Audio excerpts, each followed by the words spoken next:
अस्सलाम वालेकुम। आप सब लोग कैसे हैं? उम्मीद है सब अच्छे होंगे। ये है हमारे पैसिव वॉइस का पार्ट 2। पार्ट 1 में मैंने इसकी पूरी तफसील बताई थी।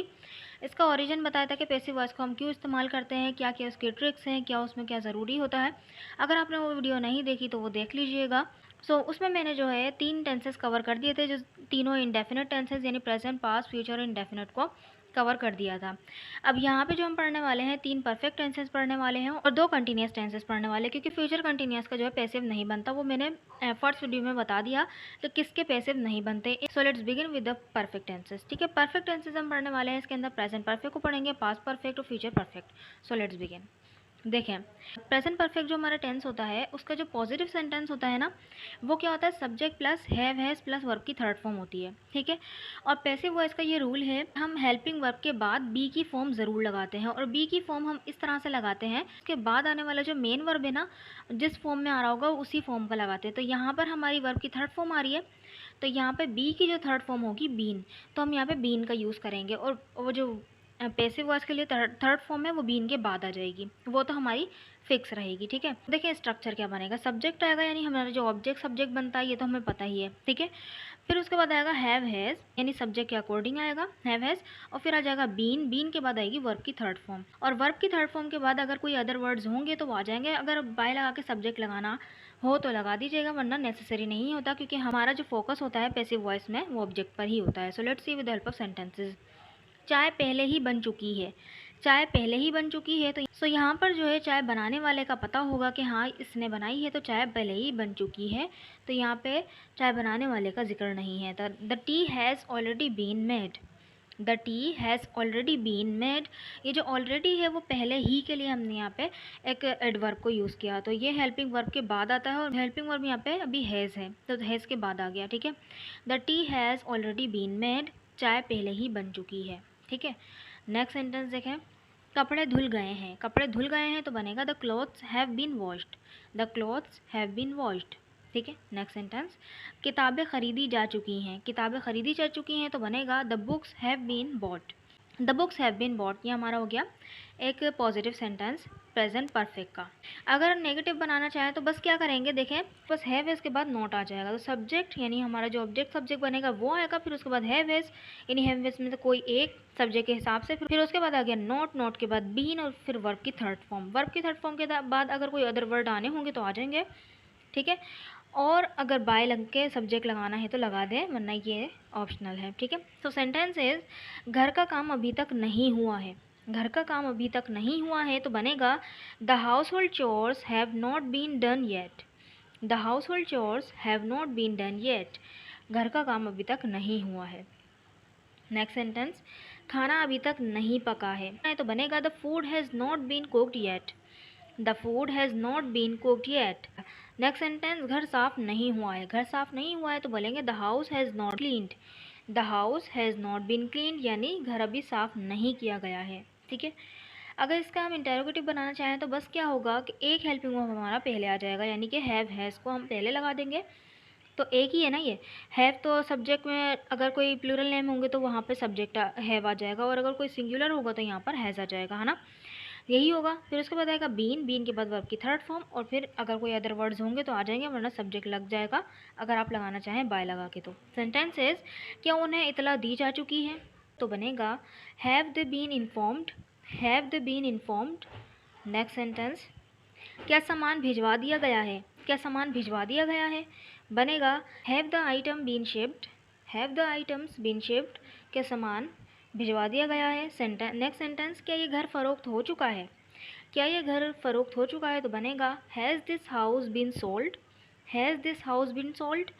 ठीक है, तो ये थे हमारे प्रेजेंट परफेक्ट के टेंसेस। पास्ट परफेक्ट देखें, पास्ट परफेक्ट में क्या होता है कि हैव हैज़ की जगह क्या होता है, हैड आता है। सेम इसी तरह होगा, बस क्या है, हैव इसकी जगह हैड आ गया, ये पास्ट परफेक्ट का सेंस देगा।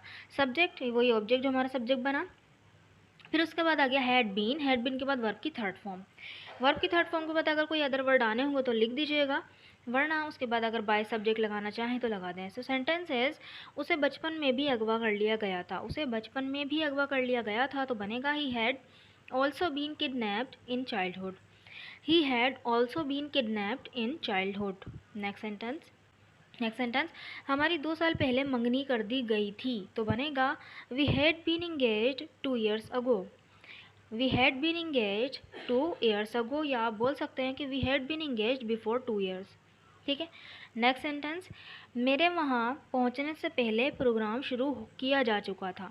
किसने किया ये हमें मायने नहीं रखता, बस प्रोग्राम शुरू किया जा चुका था। तो बनेगा the program had been started before I reach there. I hope कि आपको पास्ट परफेक्ट का यूज़ भी समझ में आ गया होगा। सो नेक्स्ट है फ्यूचर परफेक्ट। फ्यूचर परफेक्ट का जो है पॉजिटिव सेंटेंस में क्या होता है कि सब्जेक्ट के बाद विल हैव के बाद वर्ब की थर्ड फॉर्म आती है। तो यहाँ पे ये विल हैव के बाद यहाँ पर बीन आ जाएगा। तो बनेगा किस तरह से, सब्जेक्ट यानी ऑब्जेक्ट जो हमें सब्जेक्ट बन गया वो विल हैव बीन के बाद वर्ब की थर्ड फॉर्म आएगी। फिर उसके बाद अगर अदर वर्ड आने होंगे तो आ जाएंगे। फिर उसके बाद अगर बाय लगा के सब्जेक्ट लगाना हो तो लगा दें। सेंटेंसेस, कल तक काम हो चुका होगा। कल तक काम हो चुका होगा तो बनेगा the work will have been done by tomorrow. तो यहाँ पे जो बाय है के ज़रिए के लिए इस्तेमाल नहीं हुआ, बाय के बहुत सारे यूजेस हैं। तो यहाँ पर जो है कल तक यानी कोई एक पर्टिकुलर टाइम जब हम बता रहे होते हैं तो बाय का यूज़ करते हैं। ठीक है, तो यहाँ पे इसीलिए क्या कि कल तक काम हो जाएगा, तो यानी कल तक यानी टुमारो, बाय टुमारो। ठीक है, the work will have been done by tomorrow. Next sentence, खाना शाम तक पक चुका होगा। खाना शाम तक पक चुका होगा तो बनेगा the food will have been cooked by evening. The food will have been cooked by evening. Next sentence is, सड़कों की मरम्मत की जा चुकी होगी। सड़कों की मरम्मत की जा चुकी होगी तो बनेगा the roads will have been repaired. The roads will have been repaired. I hope कि आपको ये तीनों परफेक्ट टेंसेस समझ में आ गए होंगे। So one sentence is for you to translate. वो गिरफ्तार हो चुका होगा। वो गिरफ्तार हो चुका होगा, इस सेंटेंस को बनाकर ज़रूर कमेंट बॉक्स में लिखिएगा। अब हम बढ़ते हैं कंटिन्यूस टेंसेस की तरफ। तो देखिए कंटिन्यूस टेंसेस में हम पढ़ने वाले हैं प्रेजेंट कंटिन्यूस को और पास्ट कंटिन्यूस को। और फ्यूचर कंटिन्यूस का जो पैसिव बनता नहीं है, ठीक है, तो हम यहाँ पे नहीं बनाएंगे। तो प्रेजेंट कंटिन्यूस और पास्ट कंटिन्यूस को देखते हैं किस तरह बनेगा। देखें अब यहाँ पर क्योंकि इसकी मेन वर्ब क्या यूज़ होती है, आईएनजी फॉर्म। तो यहाँ पर अब आईएनजी यानी बी की फॉर्म जो लगेगी वो आईएनजी फॉर्म लगेगी। ठीक है, और वर्ब की थर्ड फॉर्म तो पैसिव में फिक्स है। सो देखें इसका स्ट्रक्चर क्या होगा, सब्जेक्ट यानी ऑब्जेक्ट हमारा सब्जेक्ट बन जाएगा और हमारे हेल्पिंग वर्ब्स वही सेम रहे, इज एम आर के बाद बीइंग आ गया, बीइंग के बाद वर्ब की थर्ड फॉर्म आ गई। ठीक है, तो सेंटेंसेस, झूठ बोला जा रहा है। अब कौन बोल रहा है, सो अंडरस्टूड सी बात होगी कि सामने वाले को पता है कि कौन झूठ बोल रहा है, तो आप बोलेंगे बस उसका नाम मेंशन किए बिना कि झूठ बोला जा रहा है। तो बनेगा a lie is being told. A lie is being told. Next sentence is, सड़क पर एहतजाज किया जा रहा है। सड़क पर एहतजाज किया जा रहा है तो बनेगा a protest is being done on the road. A protest is being done on the road. Next sentence, मेरा मोबाइल सही किया जा रहा है। मेरा मोबाइल सही किया जा रहा है तो बनेगा my mobile is being repaired. My mobile is being repaired. ठीक है, आई होप कि आपको प्रेजेंट कंटिन्यूअस का यूज़ समझ में आ गया होगा, पैसिव वॉइस में किस तरह से हम बना रहे हैं। ठीक है, सो पास्ट कंटिन्यूअस का जो पॉजिटिव सेंटेंस होता है उसमें क्या होता है, वॉज वर्ब के बाद वर्ब की आईएनजी फॉर्म आती है। तो बस यहाँ भी क्या होगा, वॉज वर्ब के बाद बीइंग आ जाएगा, उसके बाद वर्ब की थर्ड फॉर्म परमानेंट रहेगी। तो किस तरह देखें, सब्जेक्ट आएगा यानी ऑब्जेक्ट को हम सब्जेक्ट बनाएंगे, वॉज वर्ब आएगा उसके बाद, फिर उसके बाद आएगा बीइंग, बीइंग के बाद वर्ब की थर्ड फॉर्म आ जाएगी। ठीक है, अदर वर्ड्स होंगे तो अदर वर्ड्स आ जाएंगे। तो सेंटेंस इज, तुम्हें धोखा दिया जा रहा था। तुम्हें धोखा दिया जा रहा था तो बनेगा you were being deceived. You were being deceived, तुम्हें धोखा दिया जा रहा था। नेक्स्ट सेंटेंस, हुजूम को उकसाया जा रहा था। हुजूम को उकसाया जा रहा था बनेगा the crowd was being provoked. The crowd was being provoked. Next sentence, कमरा साफ किया जा रहा था। सेंटेंस बनेगा the room was being cleaned.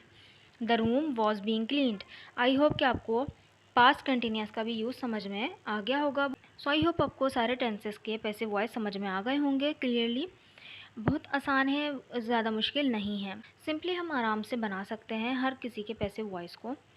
सो पूरे टेंसेस के पैसिव वॉइस को हम इस तरह से कवर कर चुके हैं 2 वीडियो में। अब जो आने वाली वीडियोज़ हैं उसके अंदर मैं इंशाल्लाह मॉडल के पैसिव्स को कवर करूँगी। ठीक है, आई होप कि आपको ये वीडियो समझ में आई होगी और कुछ नॉलेज में भी इजाफा हुआ होगा। अगर वीडियो अच्छी लगी तो चैनल को ज़रूर सब्सक्राइब भी कर दीजिएगा, वीडियो को लाइक भी कर दीजिएगा। अल्लाह हाफिज़।